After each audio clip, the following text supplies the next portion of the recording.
bez obzira što mi ljudi postavljamo često različite vrste granica, zapravo u crkvi nema granica, ne postoji moji i tvoje, sve je to naše, da ne bude samo po onom moje, naše. U svakom slučaju sve je naše. Ja se radujem što sam danas ovde sa vama i neka Bog da molitve Svetoga Petra budu neprestano uz vas i da svi lanci, sve verige zapravo budu časne, kao što vidimo i lanci ponekada, lanci služanjstva i ropstva mogu biti časni, ali to zavisi od toga ko nosi lance. Sveti Petar je nosio lanca, a on je čovek koji imao ljubav.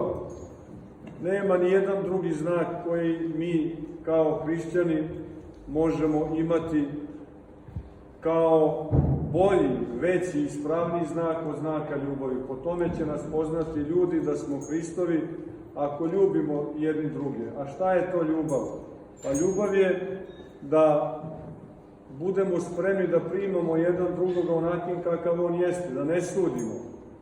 Molimo se svakoga dana u molitvi Oče naš, oprosti nam dugove naše, kao što mi opraštamo dužnicima svojim. Da li mi opraštamo drugima? Ako opraštamo, i Bog nama oprašta. I kakvim sudom sudite, onakim će vam se suditi. Ili ne sudite da vam se ne sudi, kaže Gospod. Zapravo to je ljubav. Da ne sudimo jedni drugima, da prepustimo Bogu, da On bude sudi, a Bog drugačije sudi od nas. I ako imamo takvo raspoloženje i takvo nastrojenje, onda će nam svi lanci biti laki.